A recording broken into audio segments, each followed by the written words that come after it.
Welcome along. This is the ShrimpNet podcast. This week, it's a bit muted from me, and I'll be honest, I'll surprise the lads here because at 4 o'clock this morning, the person who was responsible for being a massive Morecambe fan passed away. So I want to attribute to my elder brother, Alan, who is responsible for me going to Wembley in 1974 and my first game was in 1967, which I don't remember because I was 4, but he took me in a pram. And bless his heart, he passed away through cancer at 4 o'clock this morning. It wasn't unexpected. It's been a massive shock, obviously, because he took me all over the place when I was a kid. And living 200 yards from Christie Park, I was there for the glory days in the Lancashire combination. I don't remember. I was there for the early glory days of the Northern Premier League. I don't remember. But thanks to Alan, rest in peace, mate. Sorry to bring it down a tad or two, but I just thought I'd pay that little tribute to the person who's responsible for me having this and having the love of them. So anyway, moving on. In a positive week, and I don't mind admitting this, the Fleetwood game on Saturday, myself and my wife were there. It was a refreshing change to see us play something completely and utterly different, Joel. And it worked, but then again, looking at the pitch, you wouldn't put conifers on that, would you? No, I think I remember seeing the lineup and thinking, "What the hell are we doing? This looks ludicrous. It looks like it's got no balance. What's going on?" But then, there's a little bit in your head that goes. I think when Derek puts something wacky out, it does tend to have a bit of a plan and a purpose. I think I look back to the Notts County game earlier this season when we just played, basically like fullbacks galore. But it was actually a really good tactic because it meant that we could man mark them and we had more players who were mobile enough to keep up with their kind of nippy little technical players, like formerly Dan Crowley.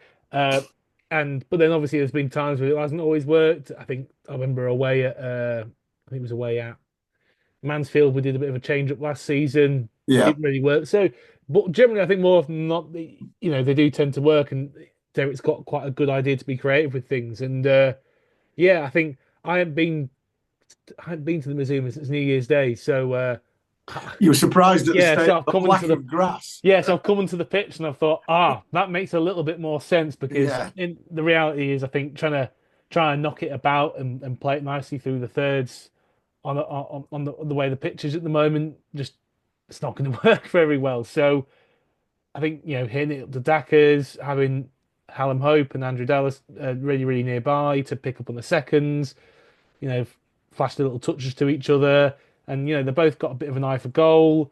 They both make decent runs. They're both they're both proper strikers who kind of get into good areas. So it worked really well. I thought we kind of rocked Fleetwood for the first 10-15 minutes. I think they just didn't they probably weren't expecting it and they didn't really know what to do. I think as this first half wore on, maybe they got a little bit of a handle on things. I think the risk we have from playing that kind of narrow front three is you can play around it, and once you yeah. play around it, it's relatively easy to overrun midfield. I think that's going to be quite hard to do on the pit. Like I said, with how our pitch at home is at the moment, it's probably it's definitely a risk worth taking those. And despite them getting back at the end of the first half and having a bit of a flutter at the start of the second half, Andrew Dallas has shown a great bit of quality, and it's given us Yeah. a real kick of momentum boost. And yeah, we've kind of gone with the ascendancy. It's a bit of a daft moment defensively for their second goal, but we've not let it kind of throw us off. And lovely to see Dakker's getting, actually, lovely to see us able to make some changes that can really, attacking wise, Say positively that, impact say the that, say game. that name again. Yeah, Lovely to see Dakker's getting what? ahead. Yeah, oh yeah, it was which to me it was a lovely moment, wasn't it? It was. It was It quite obviously meant a lot to him, it didn't was it? quite emotive to be honest, watching him leg it down the touchline, see how happy he was, and see the team get around him. So yeah, really nice way to cap off the afternoon. And I think I can't remember how many shots we had in that game. It wasn't quite as many as Newport, but it was still quite a lot. And I think the difference is we're no long over the past couple of games, we're no longer just getting into decent areas, but not finding that bit of that little kind of final pass or whatever to get a shooting opportunity. We've had plenty of shooting opportunities, and that's ultimately what's gonna be our best chance of getting goals and getting points on the board. So hopefully it's something that can continue. And yeah, really positive game that the Fleetwood won. We've got Ben with us, who we're going to chat to later. Ben from the Shrimps Trust, who's and his paranoid earphones. Ben, yeah, looking at the game overall, went close early on with Hallam Hope hitting the bar. Cookie, I want to talk about Cookie a bit because he was on here last week and he talked very well. And Joel will tell you he talked a good game and he was really positive and quite bright and and sounded completely utterly relieved that he was back in playing full-time football, not playing in the Peter Lee Sunday League. And he's impressed me the last sort of like 2 games just with his ability to keep hold of the ball, make the right pass, make the right decisions. And he's one of these midfielders who seems to have a bit of time. He has his head up all the time and he's looking for the pass. Your thoughts on that?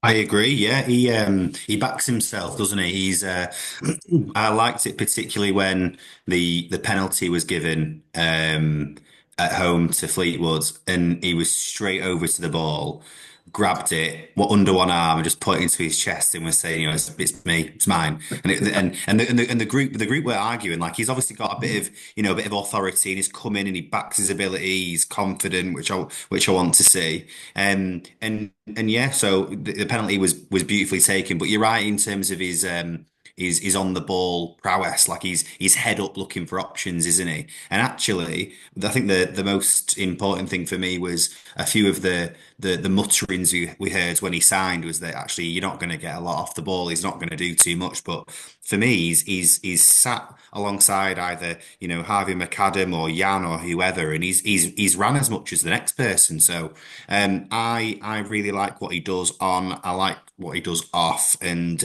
yeah, he can hit a penalty as well. So I'm all for it.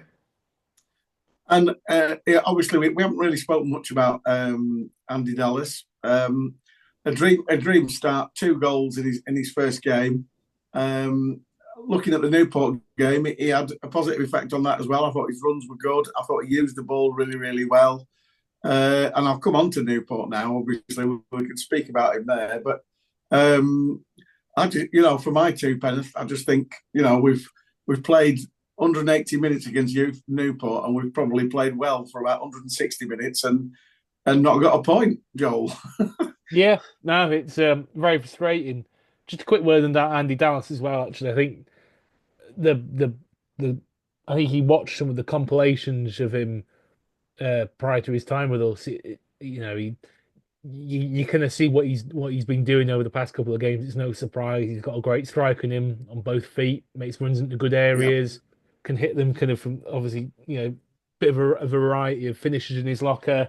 So really good to see him be able to kind of hit the ground running and get off the mark with a couple of goals. And like you say, while he didn't score against Newport, it was still getting into good areas, and you get a player who's a good finisher, who's a good striker of a ball into decent areas enough times, and they'll put a few goals away. But yeah, like you say, very frustrating against Newport on Tuesday. I thought they started quite well, but obviously the goal itself, it's an error, it's a handling error, and they've turned it in. Yeah. But fair play to the team. We've not let the goal kind of throw us off. I think at various points this season, when we've gone the goal down, it's looked like we could never ever get back into the game. And while it did take us a long time to get the equaliser, it wasn't for the fact that we were huffing and puffing and not have or and just not really getting anywhere. We were getting somewhere. We were having lots of shots. Their keeper was making some really good saves. I thought towards the end of the first half we were really picking it up a bit. Obviously, at one point also we've had poor old Hallam Hope put it onto the crossbar from quite close range. So we've really been knocking on the door. We've really kicked on the second half. They're throwing bodies in the way. Nick Townsend, he's had another great performance in there, and eventually we get the goal that we more than deserved. And yeah, just a shame that a few minutes later we have another chance. I think it's a little bit harder than some. I think it's a little bit harder than it looks. The chance that Dackers has had shortly after the goal, I think it's kind of under his feet a little bit, and he does well to dig it out, I think. But yeah, you can see what he was trying to do. He was trying to beat him at the near post, and he wasn't far off. To be fair, yeah, and I think with where you hit it and stuff, it's quite hard to judge whether he should have gone across goal or should have gone near post because Yeah. from the angle that we're at, we can't see where the keeper's standing. Sometimes League Two keepers, being League Two keepers, will mysteriously leave a bit of bit of room on one side of the goal or whatever. So maybe, but yeah, it's one of those where it's at the side net, and I think I've watched the goal back for them. I think they've played a ball into midfield, and we've had an opportunity to clear it, and we haven't. I think that's actually Yeah. where the root of the issue comes from. I think it's a shank clearance that's gone backwards to their players, and it's resulted in our back line being caught in the hoof. Adam Lewis is pushed up because he's expecting the ball to have been cleared, and then Yeah. Ajiboy's got that room to run in behind on Stott. I think Stott's in a tricky situation because if he goes too far wide out, then he leaves the big space on the open on the inside for Ajiboy to Yeah. run into, which is obviously what you guard against. But on the flip side, he's been caught on the ball a little bit. But I think it ultimately comes from the fact that we're kind of caught on the back foot and the defence are backpedaling and we're a bit stretched. And yeah, it's a gut punch. And even after that, we've had a couple of good chances and it's not gone our way. So yeah, frustrating. But I think I, I don't see the Newport game as something that's like kind of like the story of our season because I think I've seen it maybe mentioned a couple of times that oh we're just unlucky. This is what happens. We create chances. But I don't think I can't remember a time this season when we created that many shots and had that much dominance in a game. You know when Apart we from had, the Newport home well, game. but even then, it wasn't. This was more than that, to be honest. But yeah, and you are right. There's been a couple of others, but generally, we've not really created anywhere near as much as we have done against Newport on Tuesday, but also against Fleetwood on Saturday. So I think I'm pretty confident that we're turning the corner in what was our biggest issue in that we weren't creating chances at all. We're creating chances now, and if we keep doing that, we'll get goals and we'll get points. Whether it'll be enough to an increased enough rate to catch the teams above us and get us out of trouble. We'll have to wait and see. But I do feel pretty confident that if we keep doing what we're doing, we're making opportunities. And look, we weren't having this amount of shots, we weren't having this amount of decent chances. There's a lot of huff and puff, a lot of decent work, but nothing at the end of it. There is something at the end of it now. We're having shots, we're getting we're troubling the keeper, we're having the opposition hurl themselves in the way, make desperate blocks. We'll get more goals from it. It's just I think Newport we were particularly unlucky. And looking at the Newport game, Ben, it was that and the Fleetwood game. I think we've hit the woodwork 4 times in both those, so it sort of backs up Joel's claim that we're actually creating better chances. I feel a bit sorry for Hallam Hope because he was unlucky with his shot on Saturday, and then the header. If he just backheaded it, there was nobody behind him, but he sort of like headed it across goal and it hit the bar and hit the bloke on the line and came out. And you can say all you want. I mean, I was sat there and I was sort of swearing at the telly because the Newport were doing some fantastic defending, but every time they cleared it, they headed it anywhere and it went straight to one of them. Every time, and like the one time when unfortunately Harry Burgoyne couldn't field that shot properly and it bounced straight for their lad, and that's just what happens, isn't it? But I think Joel's right. I think we are creating the chances, so there's got to be some hope there. Yeah, definitely. There is hope. Joel's right. We seem to have turned a corner with our chance creation and shots on target and things like that. But on the there's a balance to that, isn't there? Because I don't think, and this isn't necessarily a dig, but I think it's just a fact or an observation such is that I don't think I remember our back line making as many mistakes as we have done in the last 2 games. No, And I'm one of, if not the biggest Dave Tutonda fan. I really am. I think he's one of the best left backs in the league, genuinely. And it's unheard of for us to see a couple of mistakes against yeah, Fleetwood and then you've got the ever reliable Stotty who just gets the wrong step for their second, and like Joel says, Lewis is out of position, Stotty's on trying to climb back, and that looks like a bit of a mistake as well. So you know Joel's right. We are turning that corner with chance creation, but I think we've just got to find that balance of ensuring that, yes, we're more confident on the ball. Yes, we want to absolutely go for it because we know we've got to win games, but it would have been nice to have probably seen a bit of more conservative approach when it got to 1-1 in that thinking of, right, well, we're away from home here. It's Newport on a horrible Tuesday night. A point here is fantastic. Make the Yeah. Mazuma a fortress. Keep winning the games there. If we get points away from home, that's absolutely brilliant. And we spoke beforehand about their keeper. It's Nick Marsden, isn't it? Is that Nick right? Townsend. Nick Townsend. Townsend, sorry, Townsend. He like epitomizes that dark arts, doesn't he? And I think at 1-1, that was our moment. And it's the balance, isn't it? Because you can either go for the kill or you can go home with the point. And I think in hindsight, and it's such a wonderful thing that I'd have loved to have seen a bit of that dark arts come into play, us of going down when we didn't really need to, because that's all he did. We don't really do that. I want to see a bit more nastiness from us and a bit more game management, so we come away with a point and think, right, let's go on to Notts County and have a right good go at it. Yeah, you're probably right. I think somebody needs to send Derek the Italian World and European Championship squads from the last 20 tournaments and see how they treat every game. And if they've ever scored, that's it. It's just like game over. They can score in the second minute and it's game over. You know, that's exactly what we're missing. You're quite right. Nick Townsend. It was almost comedy, wasn't it? He had sort of like two lots of treatment, and both times he got up and took goal kicks that went further than I can kick it. And I'm like, well, if he's injured, I'll plat fog. But there you go, these things happen. But looking at the signings, and obviously Callum Cook's been a good one. We've seen enough of Andy Dallas to know that he was probably wise in coming to us and saying no to Carlisle, because he's going to get games with us because he started both. And also we signed Jed Garner, which is an interesting one, because I think Jed probably, with Lee Angol coming back, I think he probably sees Jed as somebody who can probably do a job similar, not dissimilar to Hope or anybody else, sort of out wide-ish. And it's a funny one because Lee Angol's back next week. And all of a sudden, we've got an embarrassment of riches up front, which is nice to have. He's got some choices to make there, Joel.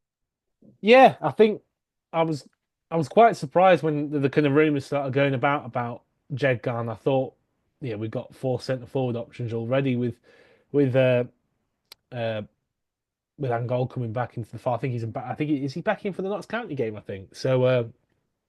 We've got quite an embarrassment of riches. We've got a couple of big target men in Angol and Dackers, and then, like you say, a couple of more nippy ones who can you might look to getting behind like Hope and Dallas. But I think if you look at the formations and and how we set up against Newport and Fleetwood, I think the signing of Garner probably gives you an indication that that kind of setup is probably here to stay, with loading up on the centre forwards, hitting it long.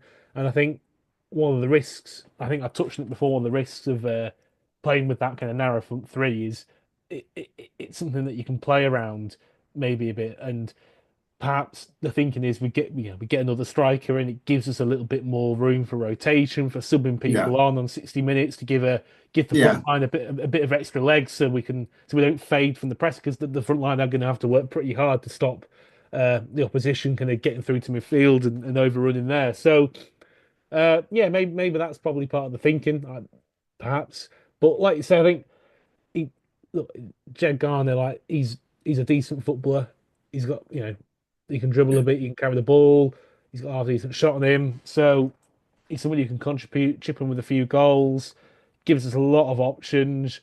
We'll just hopefully he can make an impact. He grabbed a few goals in his spell last time, got a few assists as well. So it'd be interesting to see what kind of impact he provides. And looking ahead to Notts County, it'd be interesting to see what setup we go with there, and if he's involved from the start, if he's on the bench, it'll be interesting. And looking at Saturday, Ben, obviously Notts County's pitch is for those who are not familiar with the state of our pitch, it's probably the worst it's been since we actually moved into the museum originally in 2010. And it sort of reminds me of watching ITV4 on a Saturday morning when you're watching the big match from 1976, Baseball Ground Derby, or Stamford Bridge for that matter, which was basically just a diamond of sand. And I think that's what we're probably going to end up with, Ben. But Notts County on Saturday, Nice pitch, very decent team. McGoldrick seems to be scoring for fun. It's going to be tough, and I sort of part of me says, well, we're capable because, as you touched on already, Joel, we give them quite a good game at home, and even the Notts County lads are admitting that our goal from Jamie Stott was in. So they're probably thinking, oh yeah, they give us a lot of problems last time. Would you a little bit? I'm not saying a little bit of luck. We got the penalty Saturday, but would you? I'm finishing just a bit to be 2 inches further in for hitting all these bars and posts and stuff like that. But it's not going to be easy because they've got such a good side, Ben. Yeah, they're pretty special, aren't they? I think my heart is saying, we just approach it in the same way that we did with the Fleetwood game, and we just go, that 4-3-3 and just go hell for leather and have a right good go at it. But I think Derek's probably going to have to be, and I'm sure he's got a plan, but have to be cleverer than that and go, go with that 4-5-1 approach, changing into a 4-3-3 in possession and try and break as quickly as we can with quick front men up front. But stranger things have happened. I've seen us beat and play better against, no disrespect, but bigger and better teams in Notts County. So, we've now got a set of players where certainly with Dallas, who isn't afraid to shoot from range. You've got Cook that when we do have possession, that he's going to do something with it. We're not going to be, too touching and releasing to the next man. He's got that desire to play football. They've obviously lost Dan Crowley as well, and as much as we probably don't like him very much, he's gone now, and that's only going to help us because he was fantastic for them as much as he was quite good for us. So. I think we just go there and be Morecambe. We've got to obviously show some respect to Notts County for what they're doing and whatever else. But actually, we've got new players in that can do a bit. You touched on Jed Garner. I don't know what to expect from him, and I don't mean that in a negative way. I've seen him play in games, and you think, who on earth is he? How is he playing at League Two level? And then some games you think, I don't remember what he did, and maybe that's just football. But when you're a forward and you're under the limelight a bit more, you do take note of it. I think with the likes of Max Taylor now playing games, I said on comms with Dave Salmon on Saturday that he's effectively a new signing for me because we've not really seen him. What he might have played four or five games this season, and they're not all full 90 minutes. And actually, if he has a game like he did against Fleetwood, he is going to be absolutely brilliant. And with the likes of Max Taylor coming back and Goal coming back, Cook in the squad, Dallas, the likes of Gwyn Edwards and Tollett not even starting games, things really aren't looking that bad. So. It'll be great if we can get something away, but it really isn't going to be the end of the world if we come away from Notts County with nothing, as long as we just keep trying to build that team chemistry and that way of playing so we all understand what, each other's roles are. I'd take a point or a scabby 1-goal win, whether it be 3-2, 2-1 or anything like that, Joel. But I'd be really, really happy coming away from there with a point. Yeah, I mean, it'll be interesting to see how we approach the game. Like Ben's kind of touched on, there's a few different approaches that Derek can take. Now we've got the squad that we've got is because obviously you could do the thing that we've done in the last couple of games and maybe hope it'll rattle them. But then what if they've watched a couple of videos? They're prepared for it. What if it leaves us a bit to open at the back? So there's a lot of factors. I don't know. Maybe if it's a game to bring Guillaume back in from the start, somebody who's got a bit of pace in the break. Dallas is pretty quick as well. Maybe people like Guillaume and Dallas are going to be maybe the focus to kind of hit balls in behind and catch people out. We know that Jacob Badeau from left centre back, he's going to be bombing forward, so maybe there's a bit of space to exploit there. So I'm sure Derek will be doing his own work. He'll be coming up with a few plans and schemes of what to do, and we'll go from there. I think given what happened on Tuesday night, I think if there's any justice in the universe, I think we'll get battered all game by Notts County, but somehow scab a 1-0, 2-1 victory or something like that. That'll make up nicely for what happened on Tuesday. I would definitely take that. Absolutely no question. And I just want to touch on what Ben said there. It's quite funny, really, that we don't have to worry about Dan Crowley, but we do because we've still got MK Dons at their place to play yet. So that's then, though. We don't need to worry about it now. Adam Lewis has been prepared to man mark him again, even as we speak. But that's the MK Dons game. So, like I say, I wouldn't say an embarrassment of riches, but the bench certainly did look stronger for these two games, didn't it, Ben? Yeah, it does. There's young lads that now aren't getting a sniff. The likes of Fairclough and Dobson. They're good players. I know they're young, but they've still got lots of ability, and Yeah. they're struggling to get on the bench. And it's going to be difficult for the likes of Reece Williams to get back in that squad if or in that starting 11 if um, Stotts and Max Taylor, continue to form a partnership like they are doing. So yeah, I think it would have been lovely to have seen a few extra men come in just to bolster the attack or shore things up in midfield. But I think as far as I'm aware, we can still dip into the free transfer market, the Bosman market, and we might be able to do some work there. And hopefully, there's one or two that we can take a sniff at and strengthen things up. And I think, like you said, the Newport game doesn't really. We might look back on it as a turning point, Joel, for the simple fact that we carried on playing the way we did against Fleetwood on a better surface. Yes, we didn't get our just desserts, but maybe that is the blueprint that he's going to adopt against sides in and around us, rather than, as we say, we're expecting him to be a little more diffident against Notts County. But that could be the way forward, couldn't it? In the fact that we might just blitz sides around us, and if we do that, we're likely to get out of the bottom two. As just being positive.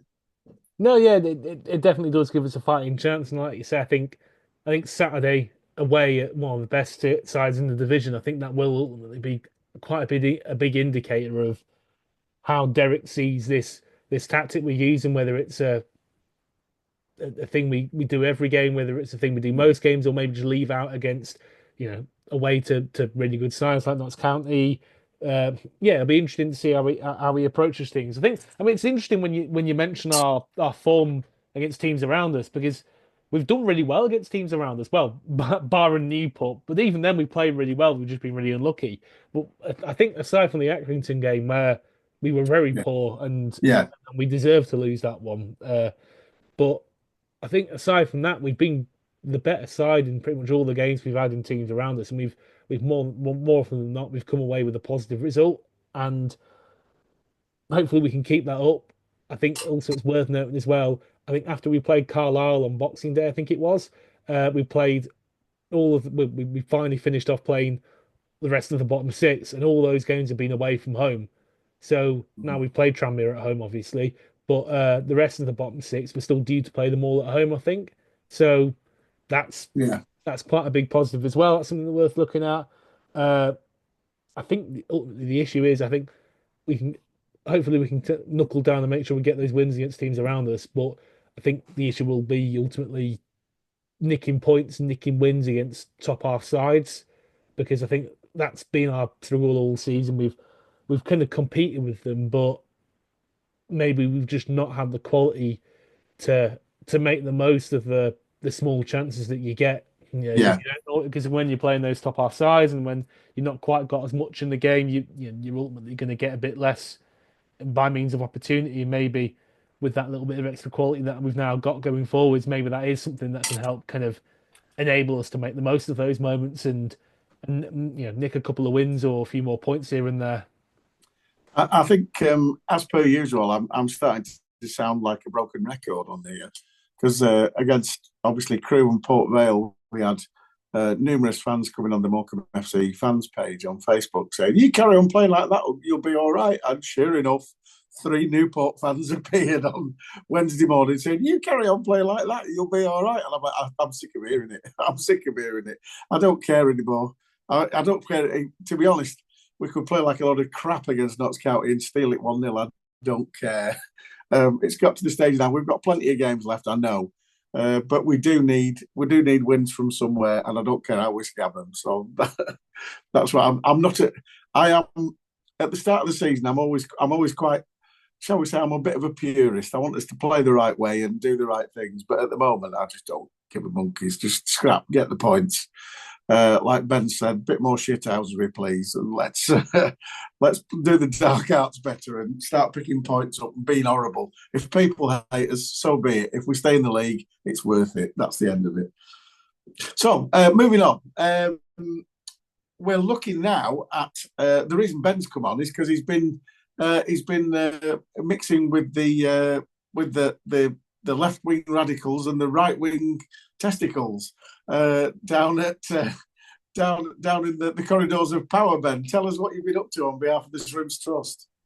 Yeah, so the trust were invited to attend the Westminster Media Forum, which was an opportunity for us to talk about, from a fan's perspective and from a trust perspective, football trust perspective, what we thought about the football governance bill and what we thought the key measures were. And specifically, I was asked to talk about the our views on the future of the revenue distribution and parachute payments, the safeguarding community assets, operating of a license system, any legal challenges, and the independent football regulator, which was a big one. So for me, we spoke about the independent football regulator in regards to what we've gone through in the last 4 or 5 years, if not longer. But there was lots of key figures there. Polly Bancroft, the CEO from Grimsby, was there. There was Lizzie Collins was there, the chair of Brentford FC. We had Ben Dean, who's the director of her sport and gambling for the Department of Culture, Media and Sport, as well as Helen Grant MP. There's lots of influential people there, but we as a trust were able to state our case for Morecambe. This wasn't just an opportunity to showcase what the trust is doing and has been doing over the last 12 months. It was a real opportunity to make sure that the people that have some influence and some power really understood what we've been going through, both from a club perspective and, more importantly, I would say, from a fan's perspective as well. Yeah, it sounds like you've had to do your homework there, because there's quite broad topics there, but all really interesting. I presume it was the invite to come from Lizzie. Yeah, so I think Helen Grant MP, and well, Helen was chairing the first half, which I spoke in, and then Lizzie was talking in the second half. And yeah, I think it came from Lizzie, and Tanya, has tasked me with leading on the football governance bill stuff. So she asked if I fancied it, and immediately I said yes. And then when it got to the day before, I'm thinking, oh my God, what am I doing? What am I doing? But it was good, and just on that independent football regulator, that for us, and I'm not speaking for him, but I've had conversations with James Wakefield about this. That for the club, for the board, for the trust board, for fans of Morecambe, is going to be absolutely key. We need a football regulator to be able to look at individual cases on their merit and with Yeah, context, not just a blanket set of rules for everyone. Because what's appropriate for Manchester United's finances isn't appropriate for Morecambe's finances, and that's what that independent, well, that's what it is. It's independent football regulator yeah, can look at from the outside and ensure that actually what's going on in football, whether it be governance, whether it be commercial operations, whether it be funding, whatever it may be, can look at it all with a blank canvas and just say, right, you know what? If you lot aren't going to sort it out yourself, I'm here and I'm going to sort it out for you. And I saw Karen Brady has put yeah, a, a article out in the Sun this week, and you yeah. read it and you just think, I mean, at least No, try and pretend that you're no, not looking from a rich people staying rich perspective. Like, it's just, there is no argument. There's no. no argument other than just maintaining control and finance. That's So what it's, that I read that article, and yeah, I thought you've completely and utterly missed the point. And yeah, all she was doing it from the point of, oh well, we're all rich and we're going to stay that way, and exactly that that. was basically the gist of it. So it was like, Yeah. so yeah, football's going to die, and just the rich get richer, and nobody's going to want to watch it anymore, because it's like the thing that's so much. I read so many articles now where people have come out and said, I was a season ticket holder at a Premier League club, and now they've priced me out of it. Particularly Manchester United fans with the lovely Ineos have just taken them over, and he's supposed to be a Man United fan. They sacked 200 staff. If we sacked 200 staff at Morecambe, we'd have no players, no nothing. But there'd be nobody there on a Saturday apart from us three watching. Watching what? Nobody. Yeah. So, and it tickles me because so many people are turning against even football league clubs now because it's a completely what's an interesting comparison. Go back to any Saturday newspaper from the early 1980s and look at the attendances. And football now is booming compared to then. If you looked at, as it was then, Division 4 attendances for like 1983-84, I happened to look at a page on Facebook and our attendance last Saturday beat everything but two fixtures in Division 4. Darlington got 1,700, Carlisle got 2,000 and something. We got 3,500 on Saturday, and we were one of the lowest in the division. So football is booming, but you have to bear in mind, you play for Darlington, and then you're on 150 quid a week. Now you play for Darlington, you're on, it's completely different, isn't it? It's gone out of control because the wages and the money that is being paid and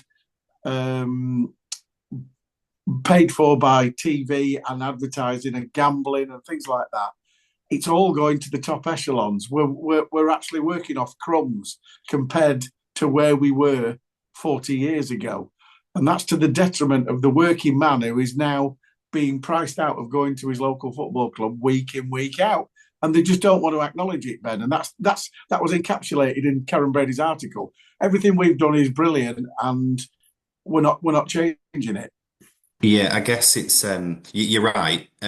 It's almost like if the top 20 clubs were to vote for an independent regulator, what's that saying about turkeys voting for Christmas? Yeah. That is their approach to it because they just don't see benefit to regulation, despite the fact they know that the huge majority of clubs in the football, if not all clubs in the Football League, do not make a penny from their commercial operations, which is just how can you sustain that?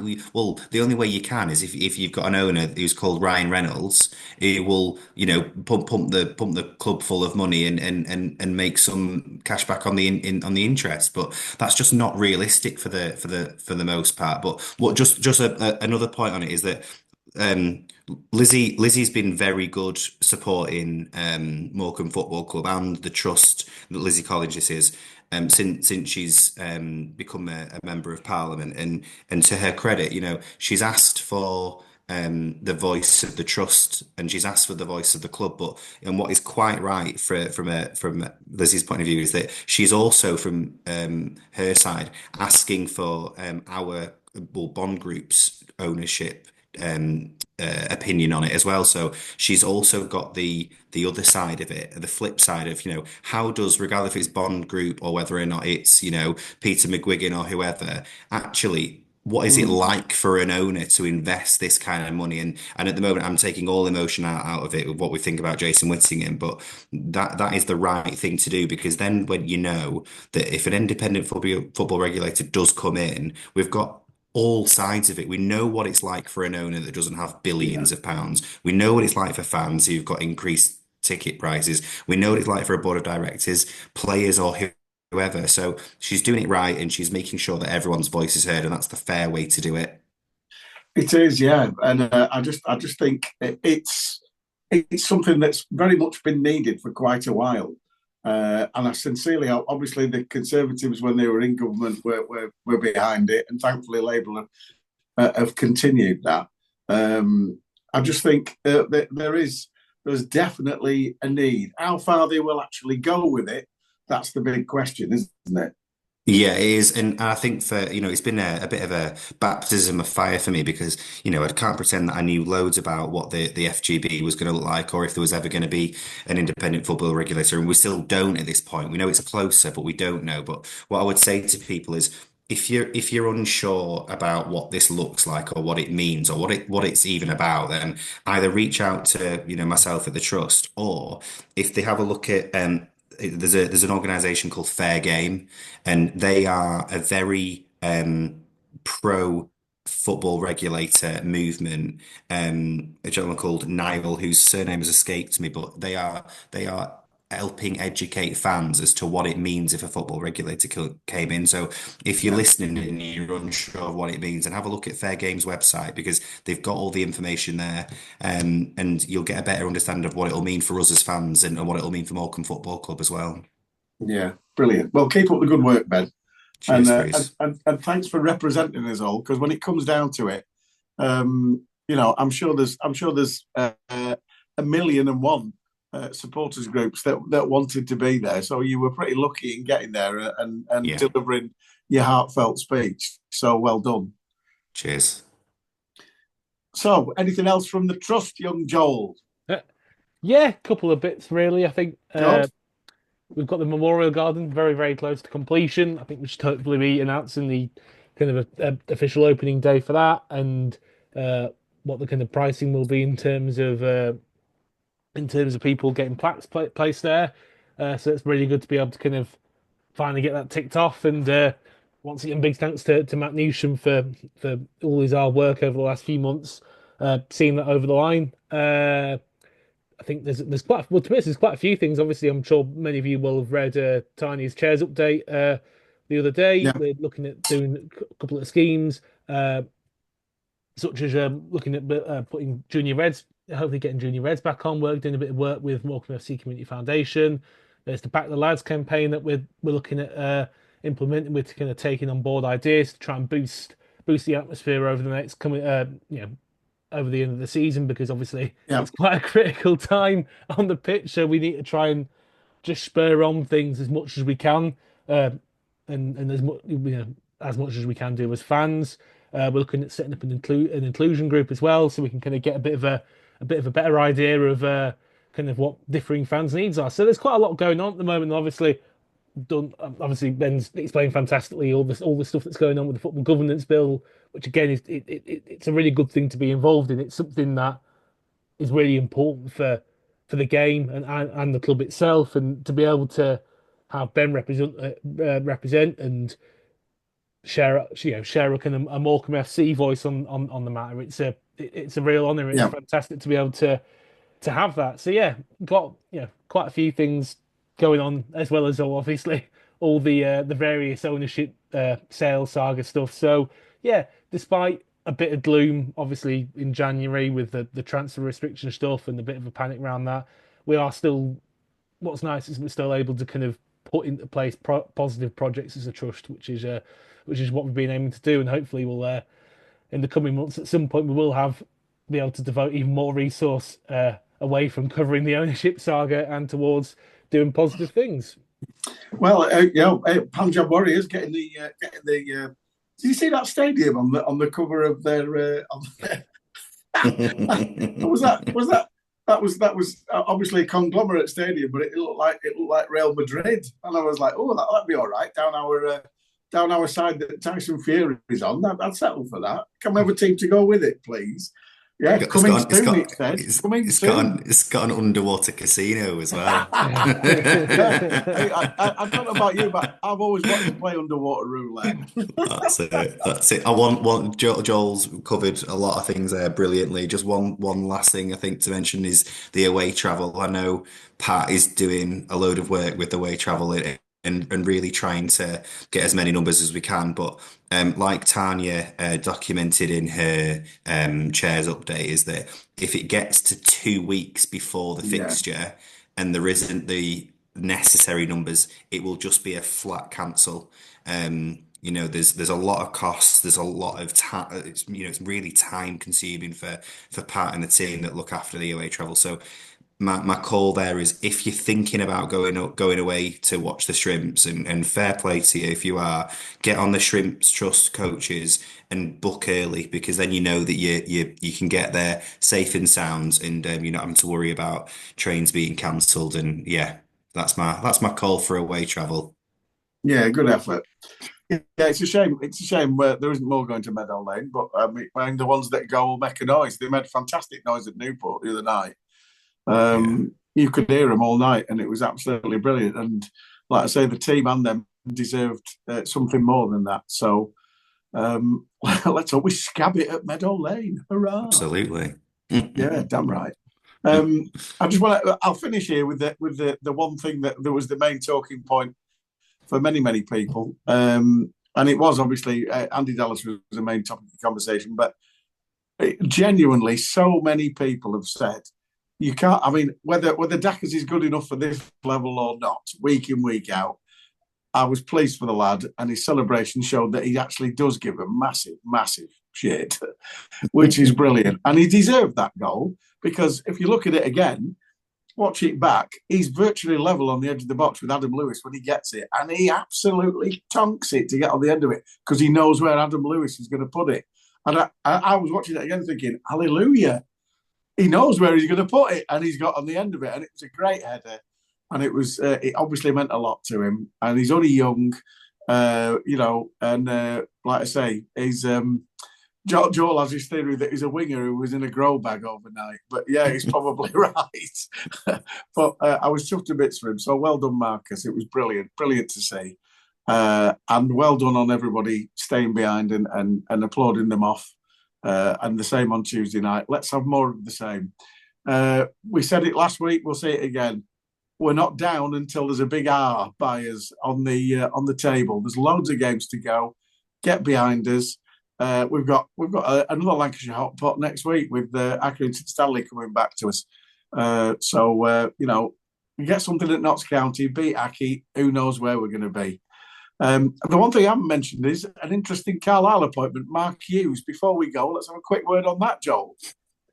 Yeah, I mean it's an interesting appointment. He's obviously a big personality, a very well known figure.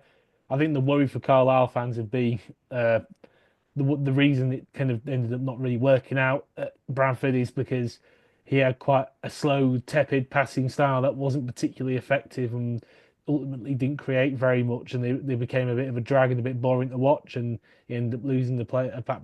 By all accounts, he ended up losing the players and the fans. Yeah. Carlisle have effectively been struggling this season because they've been playing a drab, not particularly incisive passing style of football that struggled to create chances. So maybe you don't want to completely tear up the playbook and just No. go and they've recruited for passing kind of style in January, so they probably do want to keep going with that. At the same time, they're going to have to speed it up, and Mark Hughes' recent track record isn't that great with that. At the same time, he's a manager who's managed at a higher level before, so and he's a big personality as well. So who knows?